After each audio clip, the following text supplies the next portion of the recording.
went up in our uniques, and we went up in our totals. Nice. And we decreased our podcast frequency. Yes. Right. This doesn't drive us, but it's just like... Oh, it's fun. Yeah, totally fun.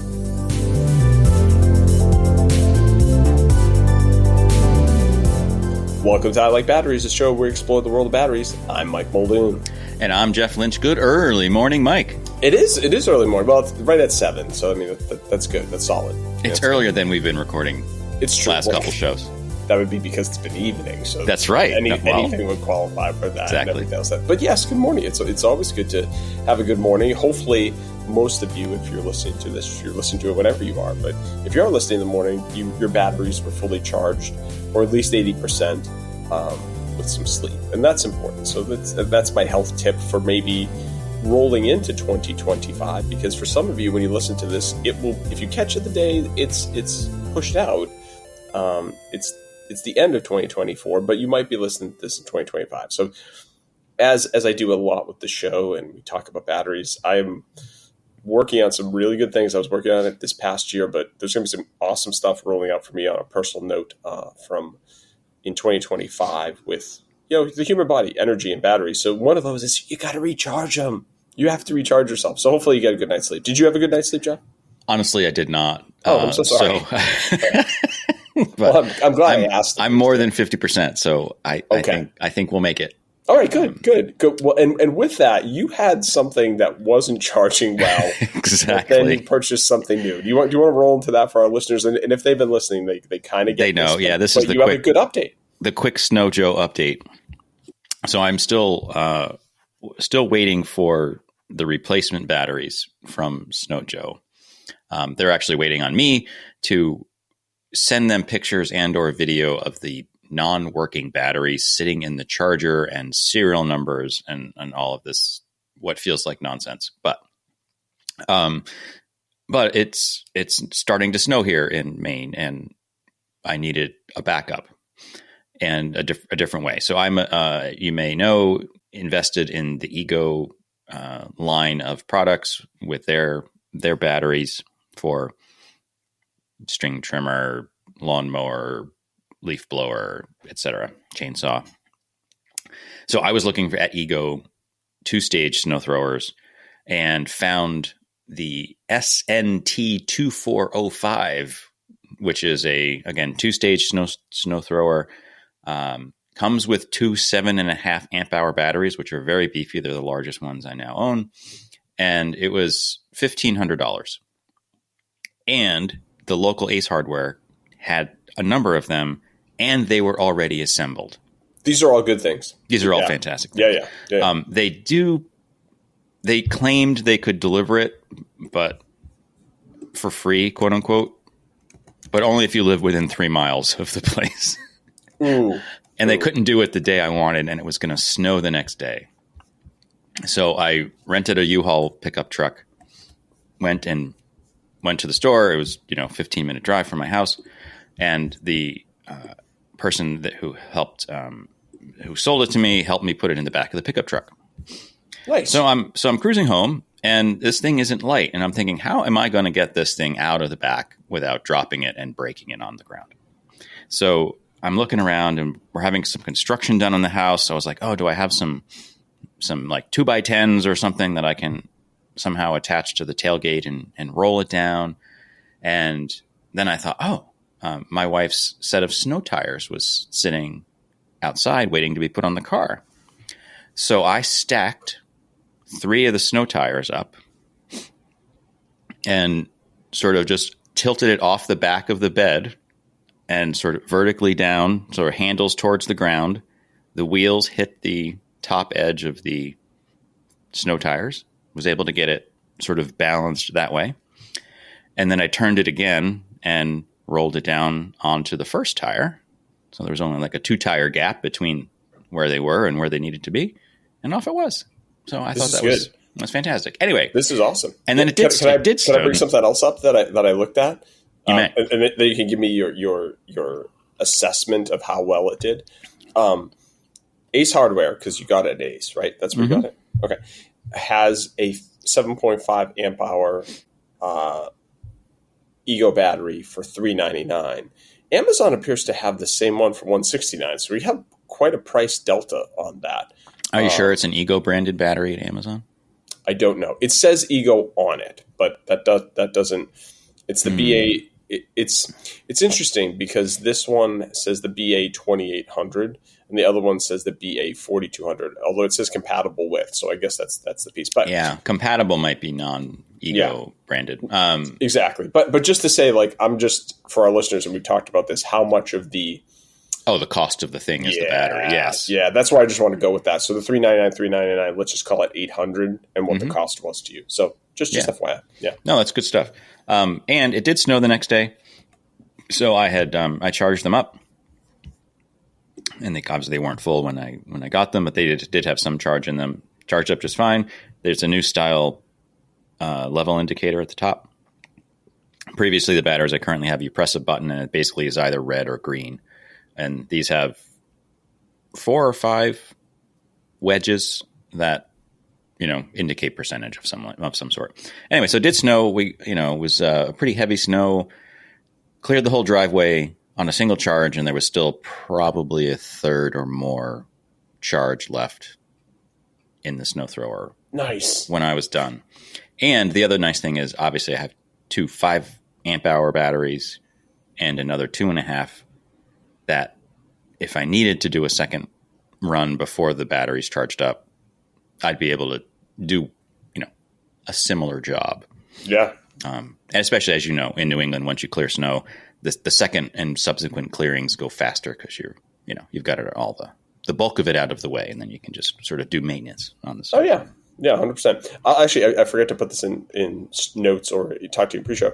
I actually get quite a deal. I was going to Home Depot to get some other stuff.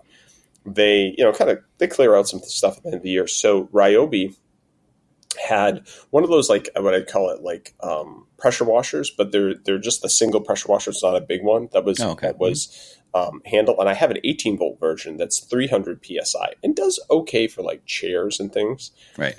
But they had the 40-volt version of this that's 600 psi, so double. Sure. Right. It was $50. Really? Because it's normally $219. They must have been clearing it out for the new model or something. So then what I did is I'm like, I'm not sure, although I would like to have a little bit more pressure for cleaning the deck, things like that, right? It's always a little bit better. I went to the aisle to look at the battery because this one actually comes with a 2-amp-hour 40-volt battery. The battery was $119 if I bought that alone, and I was like, done. Right.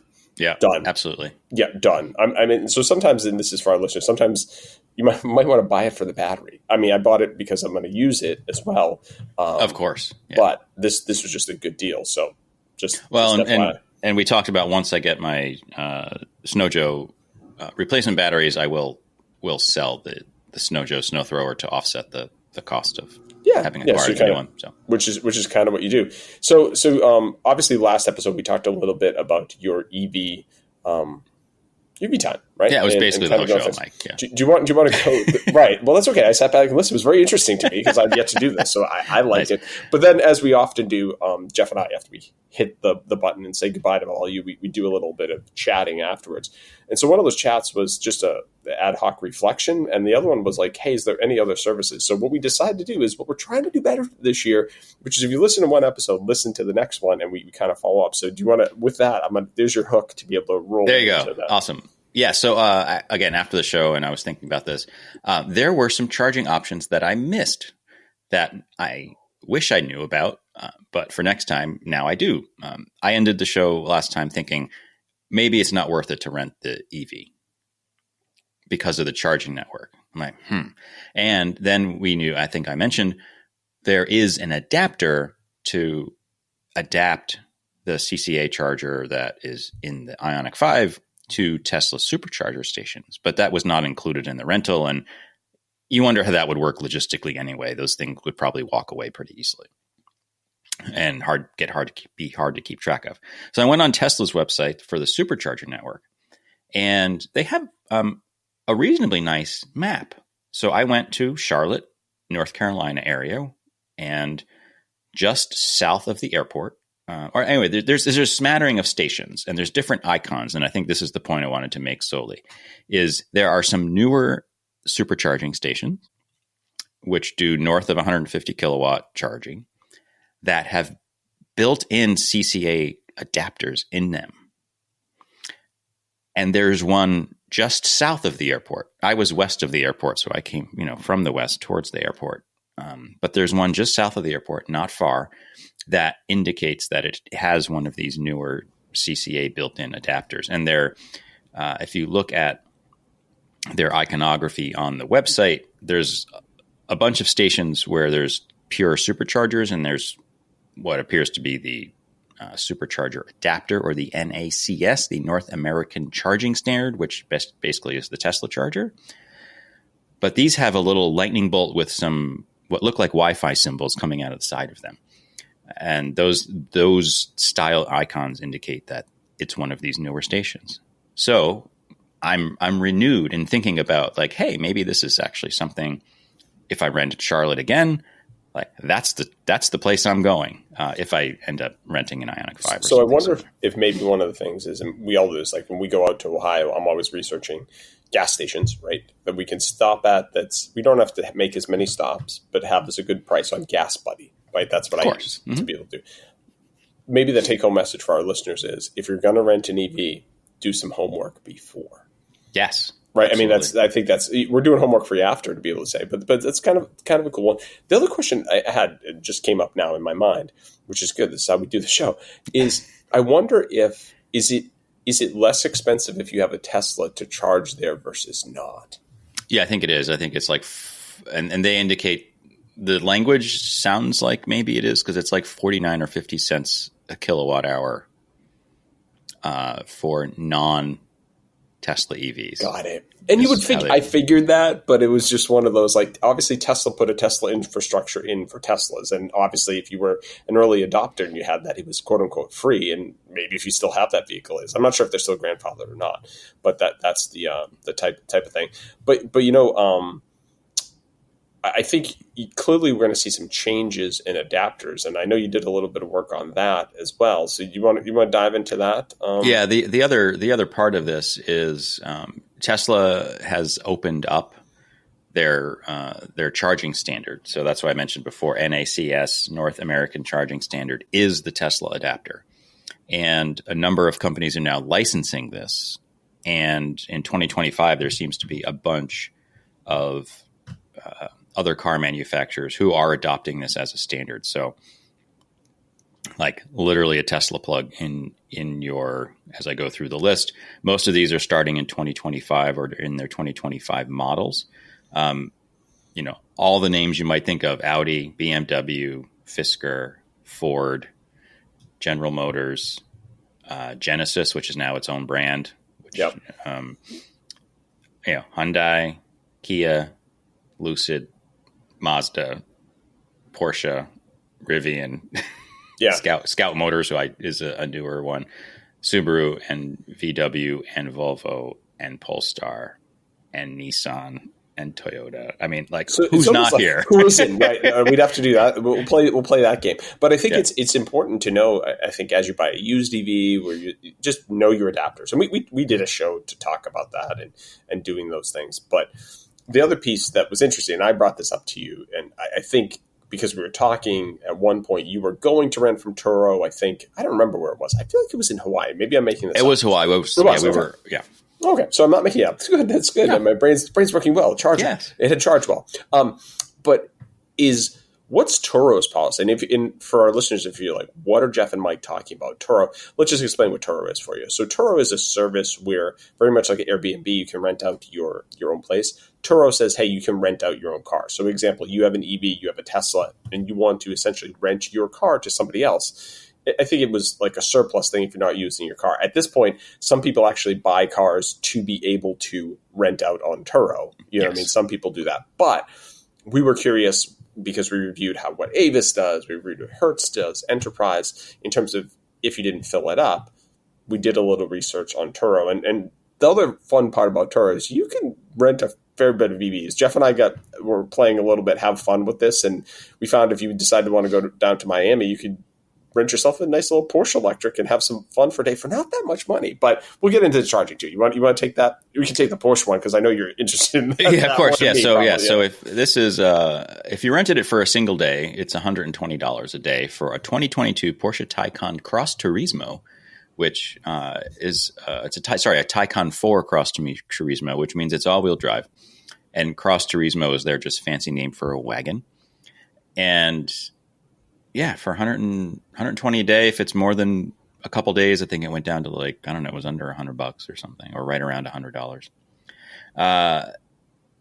This one, did this one say what the EV thing was?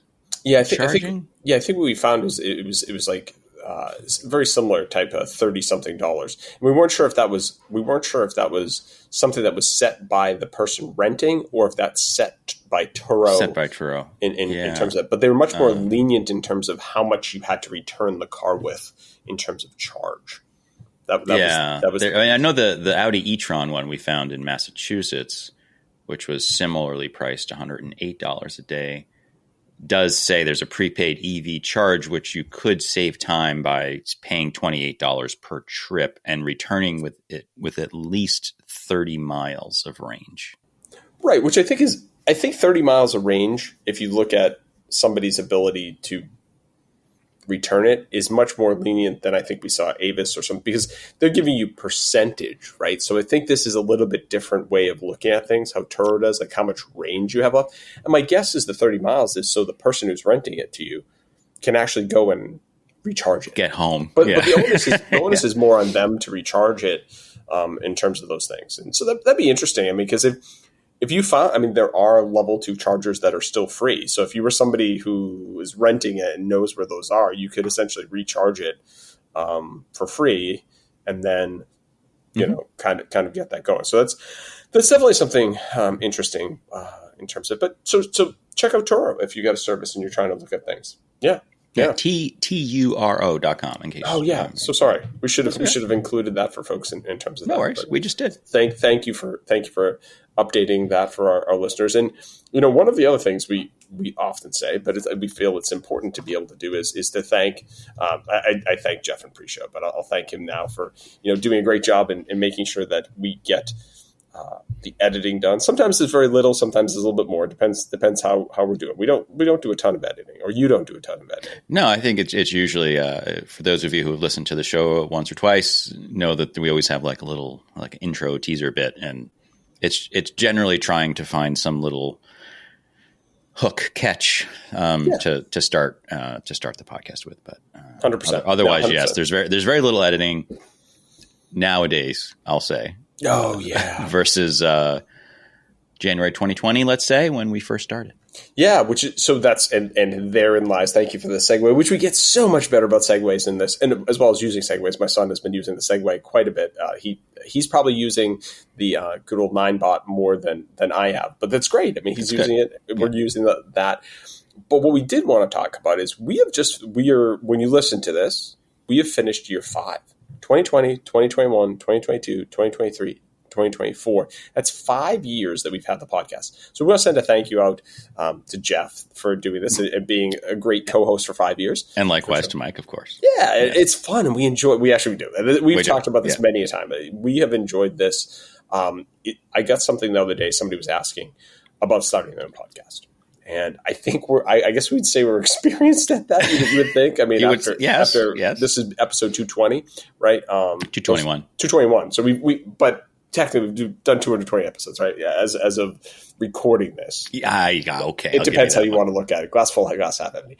But the piece of this is we've had a lot of time that we put into it as well as put out when we look back at this. The advice I'd give to folks who are looking to start a podcast, if that's something you're looking to do in 2025, I gave this person the advice. I'd say have a co-host. I think it's easier because for both of us, there's an accountability part. Sometimes it's schedules that gets hard, but we almost always work it out. We figure something out, right? And we know how to, now that our frequency of publishing has changed, we kind of are a little bit better about if we need to front load things because of vacations, if things in life are happening and whatnot. The other piece of the equation is, I said, is establish some consistency, right? I mean, for us, it was very consistent in terms of it was a weekly podcast. I think once you get a little bit more rhythm, it's easier to make a change to that. But I think it's better to make that change after you've established a really good, somewhat regiment, like any other habit. I think is important for that. And with that, wanted to say thank you to all of our listeners. Some of you might be new. You're just catching on maybe in episode 200 and you're working your way back. Some of you may possibly have listened to all those episodes. And if you have, please, we want to actually give you credit for that. Email us, power@iLikeBatteries.com. I apologize. I fell off the wagon of mentioning that during the podcast. So I'm trying to be better about that a little bit now. It's okay. To be able to do, but feel free to do that. I will try. One of my goals is to get a little bit better about our social in 2025, which is good. Just for people who might not be familiar with us, but looking for some of that. But in terms of where we've come from, and just as you said, in terms of the show, and I actually love I listened to episode 1 when I did the kind of, I guess I'd say the lecture for Hampton Academy, right? Because I asked them to listen to it, and it's so funny to listen to that. It's great. I think it's still great content, but you look at maybe our flow, you look at our acoustics, you look at a lot of things and how we've changed things. But clearly our listeners have grown, Jeff, over the years. And that's great. Not that we are driven by our metrics, but it's nice to look back at them as we reflect on a year. Yeah, so they're not going down, which is good. They're not going down, which is super nice, right? Thank you all for more people listening, right? And for us, it was a milestone year because we were talking about this in pre-show, is that we cleared a mark. We had been kind of 4 figures. I went and looked back a little bit, 4 figures for a fair bit in terms of what we've had, but we hit the 5-figure mark this year, which is pretty awesome for us in terms of things. So I don't know what next year brings. Not that we're trying to hit a 6-figure mark or thing. Well, that'd be quite a jump, but sure. That'd be quite a jump because we're in the low, but it's still great. So you want to go over the stats where we're at, Jeff? Since you're more the numbers guy, the engineer. Well, I am, I suppose. I only jotted down the total downloads number, so you can share the uniques if it even matters much. Well, the uniques went up as well as the total, but our totals nearly doubled. Yeah, so 2023, about 7,000 downloads, and 2024, almost double. Yes, 13,000-ish downloads. Yeah, 7,771, which is a really interesting number. We almost got 7,777. That would be nice. I know. 6 more people. Oh, well, that's fine. Oh, yeah. And then 13,070 in terms of what we had. And I mean, that's pretty amazing. I think that's great. And you know what made this? I was listening to an audiobook, and sometimes people who are looking to be content creators on YouTube, you look at all these people who have millions of views and whatnot, right? Actually, one of our iLikeBatteries ones that I did, which I'm trying to get better about reviews, cleared 1,000. Which was super. That's cool. It's an old piece of content, but it cleared 1,000. The part of this is, if you were giving a lecture and had this many people in a room, you would be amazed. I mean, I gave a lecture last Thursday about how to be functional. You need to be functional to get fit in 2025. And I had 18 people show up, which is awesome. In a room where you have 18 people, that's great, right? Yep. Mm-hmm. But if you had 10,000 people over the course of a year come to listen to you, that'd be amazing. So I think sometimes my other take-home message, and that wraps things up well for that person who was asking about podcasts, look at the metrics. Don't let them drive you. But at the same time, realize what that actually meant if those people were actually there in a room listening to you, and don't get so caught up in what everyone else is doing, which is probably really good advice for life. For life, yes, exactly. The other thing too that regarding starting a podcast, if you were going to think of one, is we've said this to each other a number of times, both on the show and off, about how the subject matter and the topic we chose is specific enough, but it's also broad enough to provide us sort of this nice range of things that we can include in the show and still have it feel like it belongs on our show. Yeah. So I think that's also sort of like picking your topic area. Like, you have to have some sort of narrow focus, but not so narrow that you're going to after a year I'm out. of content. Yeah, the niche part is important. Yeah. And I think, when you're talking to everybody, you talk to nobody type of thing. And with that, hopefully we're talking to you. Hopefully you listen to the podcast. Hopefully you have a great finish to 2024. Hopefully you have a great start to 2025. And hopefully you stay fully charged, or at least 80%. Have a good week. Have a good finish to your year. And have a good start to your new year. Enjoy 2025.